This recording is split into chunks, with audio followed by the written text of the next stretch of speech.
सत्संग के इस कार्यक्रम में आप सभी का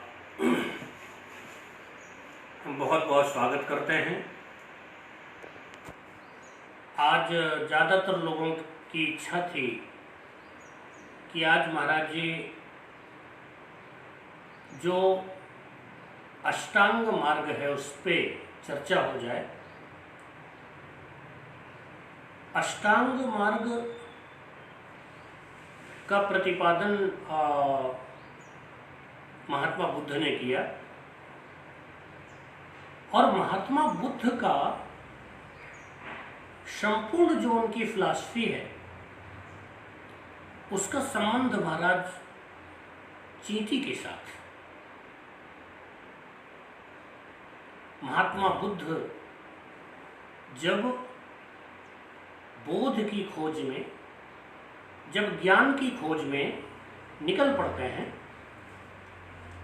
और बहुत सारे अलग अलग गुरुओं से मिलने के पश्चात उनको हताशा हाथ लगती है, संतुष्टि नहीं होती है, तब बोधि वृक्ष के नीचे बैठ जाते हैं और वहां पर देखते हैं चींटी बार बार ऊपर चढ़ती है और फिसल कर नीचे गिर जाती है।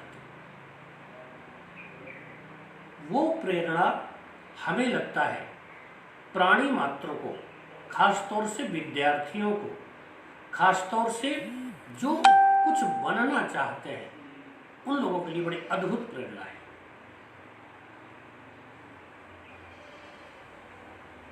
बुद्ध का जो चरित्र है या बुद्ध का जो अष्टांग मार्ग है उसका विवेचन करने से पहले जो उनकी मूल अवधारणा है उस पर विचार करें। और वो अवधारणा कैसी है? रहीमदास के इन शब्दों के साथ कि रहीमन धागा प्रेम का मत तोरो चटकाए, टूटे ते फिर ना जुड़े, जुड़े गांठ पड़ जाए। रहीमदास जी इशारा करते हैं कि प्रेम और संबंध बहुत मुश्किल से बनाए जाते हैं और इनको थोड़ी सी बात हो जाने पर, थोड़ा आपके खिलाफ बात हो जाने पर, थोड़ा कोई आया आपके कान में फूंक दिया और आपने संबंध तोड़ लिया, ये उचित नहीं है। संबंध बड़े परिश्रम से, बड़े मेहनत से जोड़े जाते हैं और इन्हें इस प्रकार तोड़ने का प्रयास नहीं करना चाहिए। तो महात्मा बुद्ध का जो मार्ग है वो यहीं से जुड़ा हुआ है। महात्मा बुद्ध एक मार्ग से जाते हैं, वहां पर एक डाकू मिल जाता है, वो उन्हें लूटने का प्रयास करता है और जब लूट लेता है तो उनकी जान लेने वाला था, कहता है कि मैं सिद्धांतवादी डाकू हूं, आप अपनी अंतिम इच्छा बताइए। महात्मा बुद्ध ने कहा ये बरगद के पेड़ का एक पत्ता जरा तोड़ करके ले आओ। डाकू ने कहा पता नहीं लोग कितनी बड़ी बड़ी इच्छाएं करते हैं मृत्यु से पूर्व, और तुम कैसे सन्यासी हो, तुमने मांगा भी तो एक डाल का पत्ता। दौड़ करके गया और एक पत्ता तोड़ करके ले आया और महात्मा बुद्ध ने हाथ जोड़ करके कहा भैया डाकू जी एक काम करिए,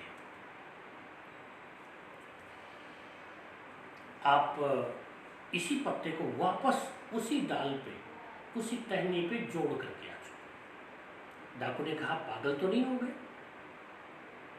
एक डाल से जब एक पत्ता तोड़ लिया जाता है तो दोबारा वो पत्ता जुड़ता नहीं है। महात्मा बुद्ध ने कहा यही विचार अपने जीवन में अपना लेना। डाकू की जो असल दृष्टि थी वो खुल गई, जो सृजनात्मिका बुद्धि थी वो जागृत हो गई। ऐसे ही हमारे पास भी एक विवेकशील सृजनात्मिका बुद्धि है जो सृजन का काम करती है। आपको अच्छी सलाह, जोड़ने की सलाह जहां से आती है वो सृजनात्मक बुद्धि है। कई लोग, कई ध्यान की गहराइयों पर उतरे हुए संत और महात्मा उसे तुरीय बुद्धि या तुरीयातीत बुद्धि बोलते हैं। महात्मा बुद्ध ने जिस अष्टांग मार्ग का प्रतिपादन किया उनमें सबसे पहला है सम्यक दृष्टि। इशारा करते हैं वो कि आपकी जो दृष्टि है वो सबके लिए एक समान होनी चाहिए। जाति पाति, ऊंच नीच, छोटा और बड़ा, अमीर और गरीब, ये एक संकीर्ण दृष्टि है। इसका परित्याग करते हुए महात्मा बुद्ध कहते हैं मात्रवत परदारेषु परद्रव्येषु लोष्ठवत आत्मवत सर्वभूतेषु यह पश्यति सः पंडितः। दूसरे की चीज आपको तड़ के समान लगनी चाहिए।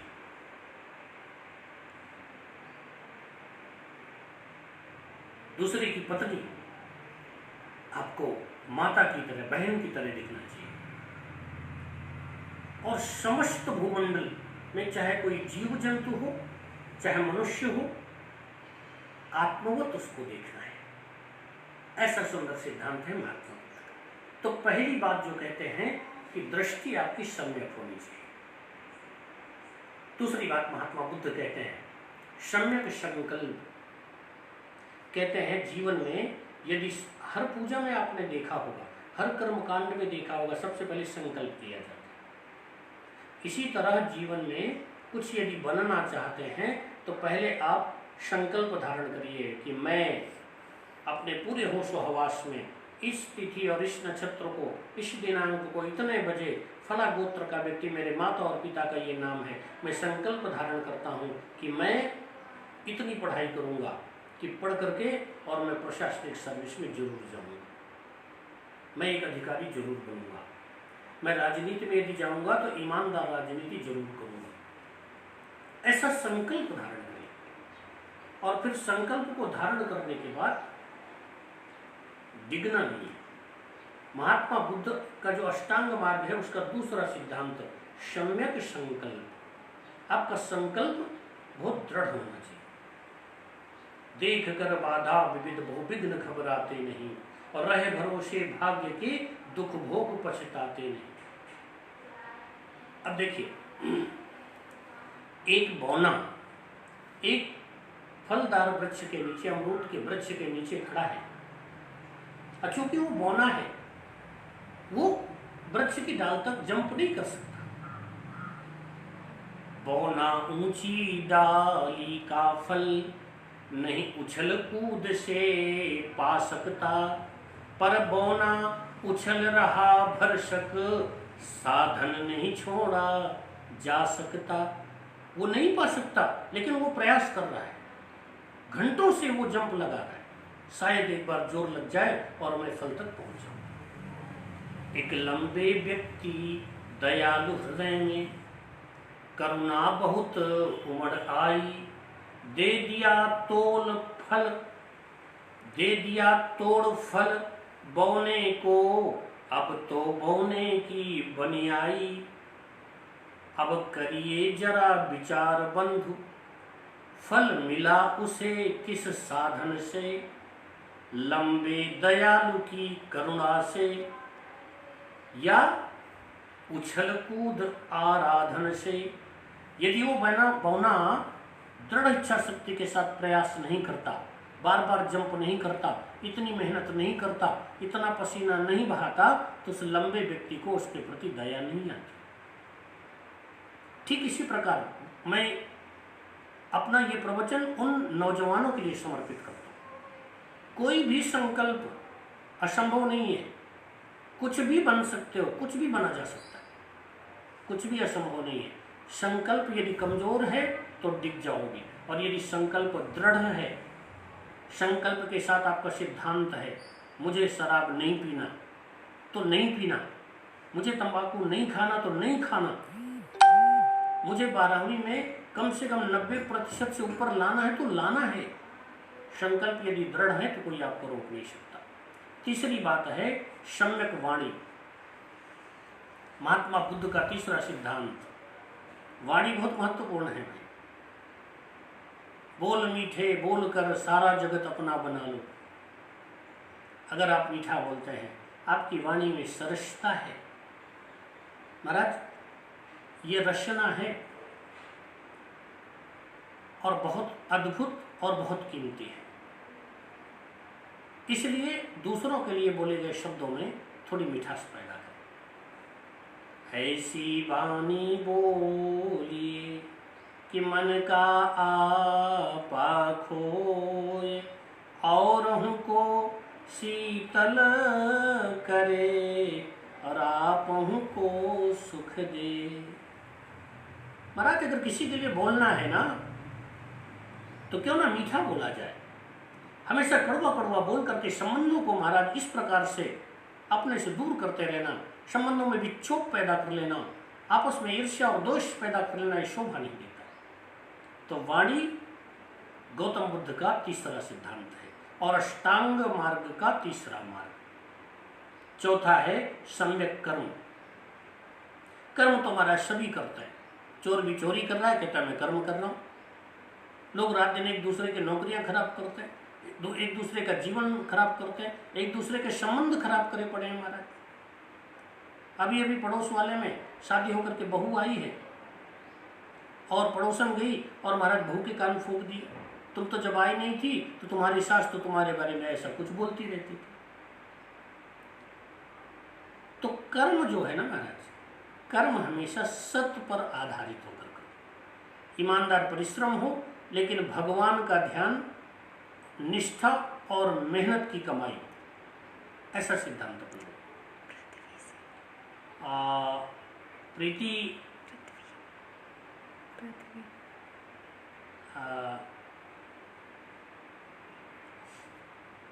अगला है कर्म के विषय में हम यदि चिंतन करें तो मेरा तो अपना एक विचार है, स्वे स्वे कर्मण्यभिरतः संसिद्धिं प्राप्यते नरः। अगर सभी लोग अपना अपना काम करने लग जाएं, दूसरे के काम में बाधा ना डालें, अवरोध ना उत्पन्न करें, स्वे स्वे कर्मण्यभिरतः संसिद्धिं प्राप्यते नरः, तो आप समझ लीजिए सभी सिद्धि को प्राप्त कर जाए, सभी सफलता को प्राप्त कर जाए। अगला है अष्टांग मार्ग में सम्यक जीविका। आखिर कितना कमाना चाहिए, यह जो कमा लिया है उसमें से कितना दान करना चाहिए, या कितना बड़ा बन जाना चाहिए। इस बात पे मुझे एक उक्ति याद आती है कि साईं इतना दीजिए जामे कुटुंब समाय, और मैं भी भूखा ना रहूं, असाधु न भूखा जाए। हे परम ब्रह्म परमात्मा, हे ब्रह्म, हे ईश्वर, मुझे इतना मिल जाए जिसमें मेरा कुटुंब चल जाए। अब जब कुटुंब के चलने की बात आती है तो मेरे बेटे की पढ़ाई हो जाए, मेरे पास एक वाहन हो जाए, मेरा एक घर हो जाए, मुझे चिकित्सा के लिए आवश्यकता पड़े तो धन प्राप्त हो जाए, मैं किसी का सहयोग कर सकूं, नाते रिश्तेदारियों का ध्यान रख सकूं, इतना तो मेरे पास होना चाहिए। और इतना तो महाराज आज की आवश्यकता भी है। लेकिन हे परमात्मा, इतना जरूर प्रदान करना, अगर कोई मेरे पास मांगने के लिए आ जाए तो मैं उसे प्रदान कर सकूं। पर महाराज आप बड़े संकीर्ण होते जा रहे हैं आजकल के लोग। दान करना, परमार्थ करना, दूसरे की हेल्प करना, महाराज अगर इतना हेल्प करते हैं तो इतना सोना डालते हैं आप, ये शोभा नहीं देता है। परमात्मा ने आपको दिया है तो आप भी कुछ देना सीखिए।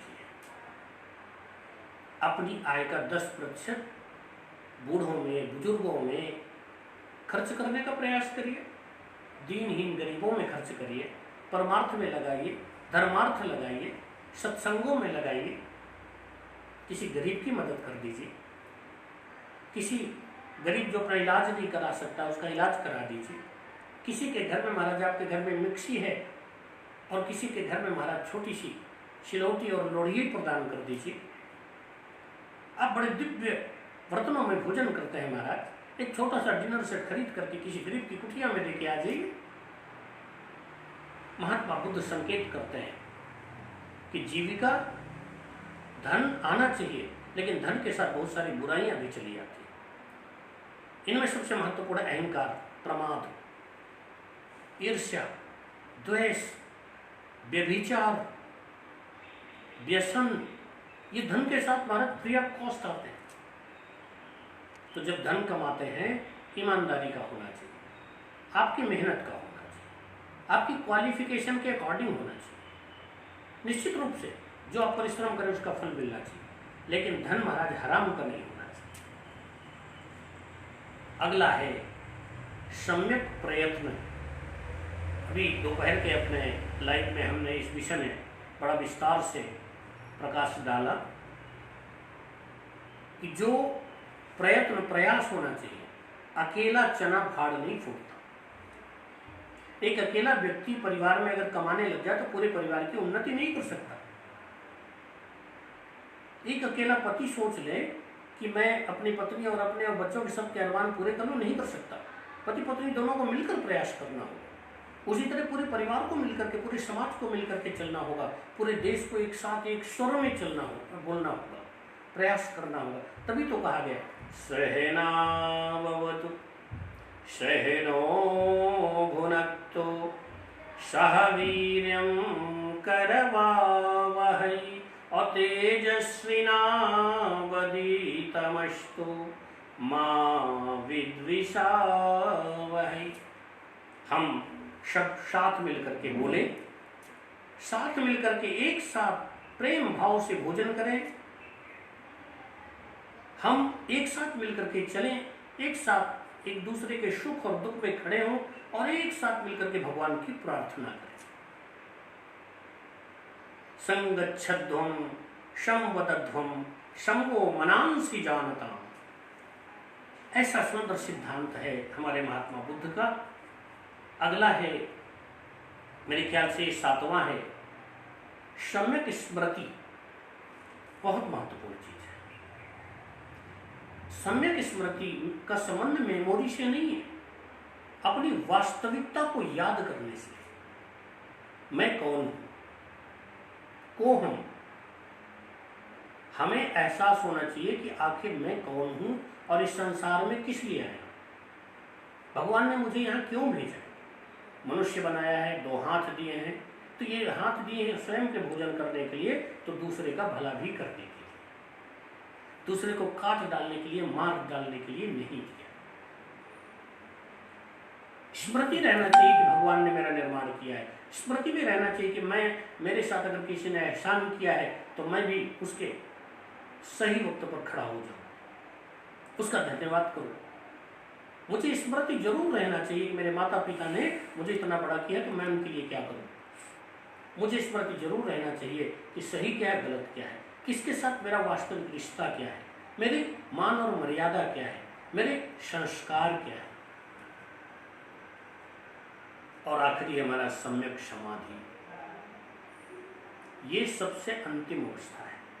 और जब ये 7 जो मार्ग हैं इन पर कोई व्यक्ति चल पड़ता है तो ये जो 8वां है ना, सम्यक समाधि, ये अपने आप प्राप्त हो जाती है। और इसका असल सिद्धांत क्या है? ये ध्यान के बाद की अवस्था। लेकिन समाधि का मतलब क्या है? समाधि का मतलब है संतुष्ट, सेटिस्फाइड अवस्था। आप अपने धन से संतुष्ट हैं, संतान की तरफ से संतुष्ट हैं, मकान की तरफ से संतुष्ट हैं, अपनी हैसियत से संतुष्ट हैं, समाज में जो मिलने वाला सम्मान है उसके प्रति संतुष्ट हैं, माता पिता के प्रति कर्तव्य जो है उससे संतुष्ट हैं, समाज के प्रति जो आपका कर्तव्य है, धर्म है, उसके प्रति संतुष्ट हैं, अपने जन्मभूमि के प्रति संतुष्ट हैं, अपने राष्ट्र के प्रति संतुष्ट हैं, अपनी सरकार के प्रति संतुष्ट हैं। तब प्रबुद्ध अवस्था का नाम है सम्यक समाधि। मालिक तेरी रजा रहे और तू ही तू रहे, बाकी न मैं रहूं न मेरी आरजू रहे। समाधि की अवस्था में मांगना छूट जाता है, समाधि की अवस्था में मोह छूट जाता है, समाधि की अवस्था में मेरा और पराया ये महाराज समाप्त हो जाता है। सब मम प्रिय सब मम उपजाए, सब ते अधिक मनुज मुहि भाए। मुझे सभी समान दिखाई देने लगते हैं। इसलिए महाराज आप सबसे भी आर्त प्रार्थना है, आप सभी इस अष्टांग मार्ग का अनुसरण करें, इस मार्ग को अपने जीवन में उतारें, अद्भुत ज्ञान छिपा है इसमें। सायंकालीन सत्संग की वेला में आप सबने हमें इतनी श्रद्धा से श्रवण किया, आप सबका बहुत बहुत धन्यवाद, बहुत बहुत आभार। जय श्री कृष्ण।